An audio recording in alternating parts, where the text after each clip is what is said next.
Now, buffing carbon fiber parts can really be tricky.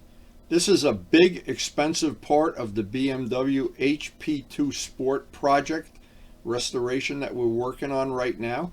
We're hoping we're going to be able to finish it and get it to the final buffing so we can return it to Vlad. He can start to reassemble a bike then. And we'd still have some other fairing sides and a seat. And I don't know what I think there's a belly pan coming from Italy. We still have more parts to do, but to get this would be a nice watershed to get this done in the shop today. And I'll feel real good if this comes out as good as I expect it will. This is a real high-end part, very expensive, very rare. Can't just buy it off eBay. And we're going to spend all the time it takes to make it perfect. Today, hopefully, is one of the days we reached a watershed on Vlad's BMW project. That clear on the nose fairing has been drying for quite a long time, 4 or 5 days. It should be ready to buff out. It's been hanging up by a heating vent and it should buff out beautifully. I'm certainly not going to rush it, but boy, would I love to get that done today and tell Vlad. He will be one of the happiest guys because that's going to allow him to start reassembling the motorcycle. And he's got it all down to the studs, and there's more parts coming. There's parts coming. You got to order a part from Italy. I think the belly pan, I'm not sure. And we're going to repaint the red stripe. There's a lot more work to do on it, but this is a watershed. This is a spot where we can have an extra coffee break today and look back at how that project has gone, and it's gone great. So this day started off, Karen wanted to check out how many extra planters we had. We're planting our farm very soon. We'll be going to the garden center every day. I had some extra coffee because I knew this was going to be a labor-intensive day. Fed the birds and got down to the shop, knowing that this is a very, very labor-intensive process. But what makes it easier is letting the paint dry a few extra days. In this case, we have it up by a heating vent. And as I look at it, it should go very smoothly. There's no major defects. There's no runs. There's nothing, no fish eyes, nothing that has to be taken care of. And the Buell parts that we put the clear on the last day we had a day to paint, those parts are actually just sitting out there, and it's right under the heating vent, and we're going to let them cook. The longer they sit under the heating vent, the easier they will be to buff out. So time to get rolling here. Time to get started. So I'm going to start with 2000 grit paper, Rhino Wet Red Line. This is really good for sanding fully cured clear. I've used other sandpapers in the past, different brands. I've gone down as 1500, 1200, 1000, but it always seems like the 2000, what the benefit of doing it with 2000 grit is you spend a little more time sanding than you would with 1500. But in the end, you save all that time with the buffing, where 2000 grit surface on cured clear, when you go to buff it with 8065 or any of the good products, McGuire's for one, any of the good buffing products, and the 10 minutes extra that you spent sanding each part, what happens, you save many times that amount of time with the buffing. And over my lifetime, I've tried to keep track of just about how much time I want to spend sanding. The way I know when I'm done, I want to get as flat as possible, and no little shiny spots that would indicate it like a moon crater or fisheye, and no high spots like a paint nub that would come from a chunk of paint drying before it actually hits from the spray gun to the part. But this part of it, I put a little part on all tutorial videos in real time so that a person that really wants to see this, that's serious about doing this, can see. First of all, if you want to make sure you have enough clear on there, this part has plenty of clear. We're not cheap with the clear. This probably got 5 full coats of clear by the time I was done with it. And to get it flat like that, once that's flat like that, that will buff out so easily, it's worth it. Now, even in fast forward, this is 10 times normal speed. What I'm doing is making the equivalent of a checkerboard. One little spot, I pick out a spot and sand it, look at it, candle it, find any spots I might have missed, some little low spots, high spots, wipe it down again, look at it again, 3, 4, 5 times, pick out any little errors, any little flaws in the paint. Now, that's the second piece of the checkerboard. Now I'll pick another piece at random. It doesn't matter. They all have to get done. Any spot that looks like it's still shiny, when I'm done, I want the whole part to be dull. Now, I always find it easier on big complex parts to do it one little area at a time. If I just start sanding the whole part, it seems quicker to me to do it one little facet at a time. Like making a diamond ring, get each facet right, wipe it down. It always requires going back because there'll always be some little shiny low spots and there'll always be some little high spots, paint nibs, flaws in the paint, dust that got in it from being outside. We don't paint with a spray booth, so it almost has to be buffed when it's done. But a lot of people that I've painted things for don't think it's necessary to buff it out. It's all in the eye of the beholder. But if you see how this goes, and it doesn't go quickly, it's very time consuming when it's not in fast forward. One piece at a time, one piece at a time. Now, the biggest thing I always encourage people to do, if you're not prone to doing a full day of work at one time, space it out in 2 days. But don't do low quality work. Do less work each day, but high quality work. Now, in this case, I am really putting every effort possible to make this the crown jewel of this restoration. And there's so much time has already gone into this. To not do this part to the best of my ability would be a real shame.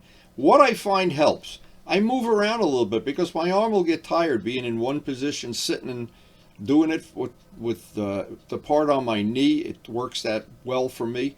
Putting it back up on the bench, facing it the other way.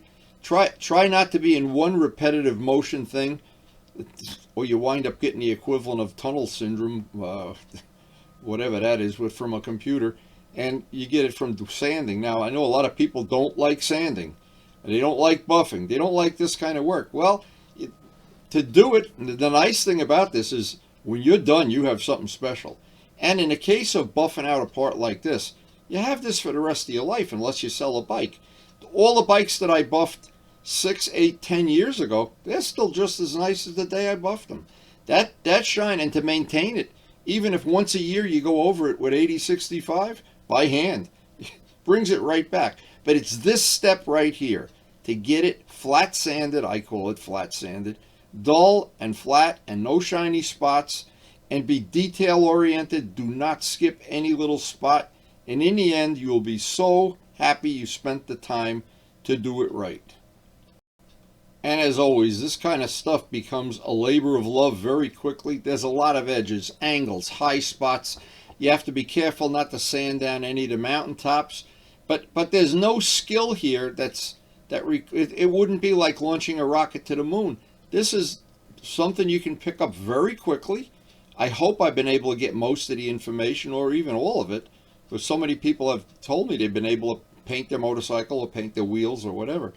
But the thing to emphasize is to get the work done with the sanding, not the buffing. Because once you get to the buffing, it really does get labor intensive, and you're holding a heavy tool in your hand, and to start with the part looking like this makes the buffing part of it go so much easier than if you try to skimp on the sanding.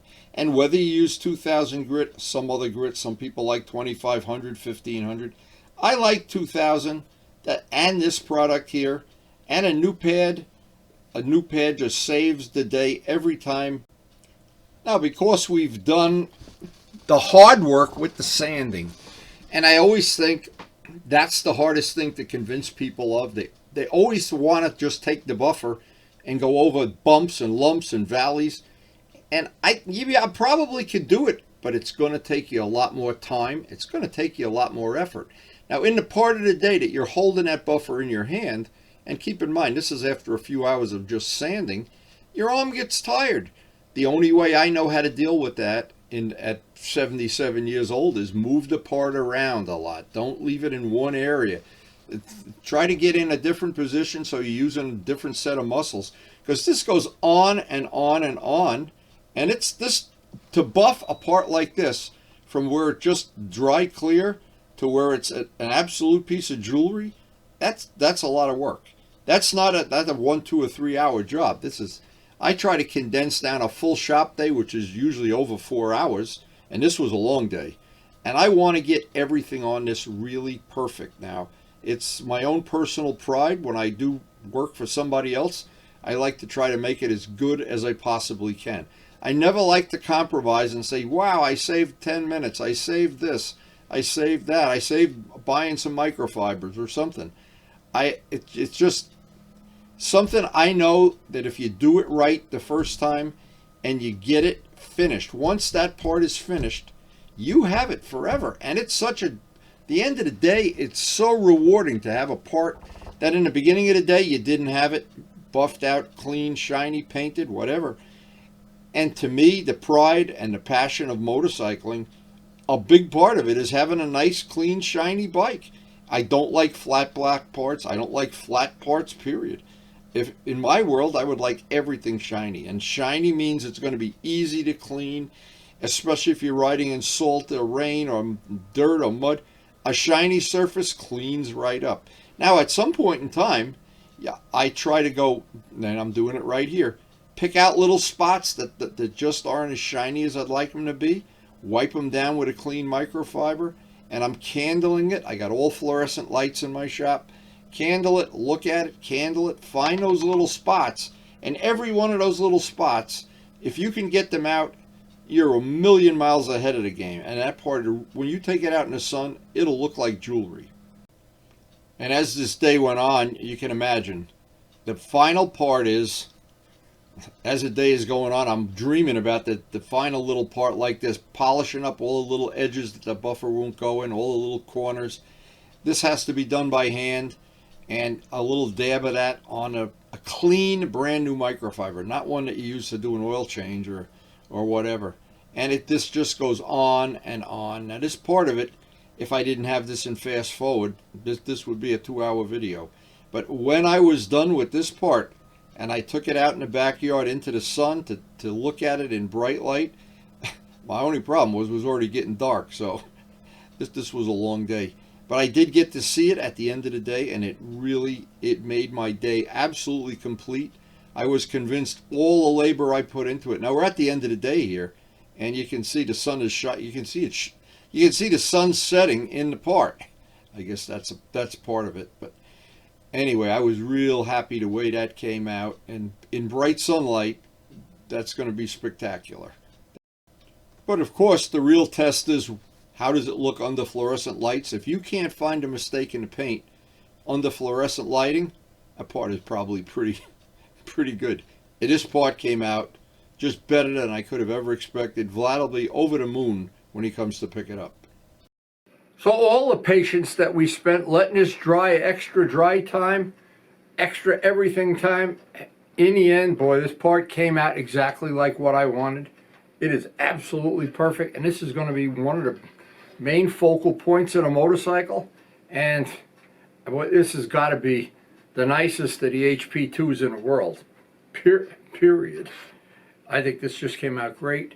And I hope there's been some information that you've been able to pick up off the video watching. I try to condense it down with the fast forward, but this one really got long. But in the end, when you have this, you forget about that time. You don't even think about it. And you're riding around with this, you go to a show or you go to see your friends at the meetup. It's nice to have a really nice bike. I think so anyway.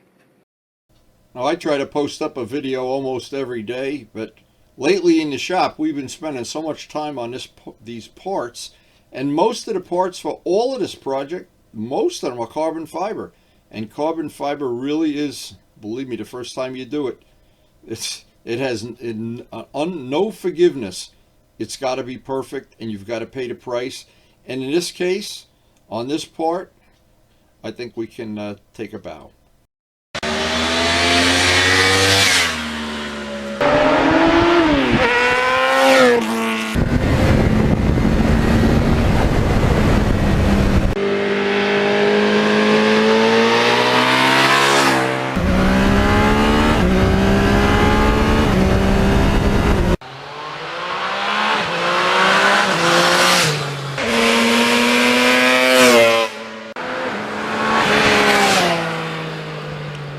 And thanks so much for watching.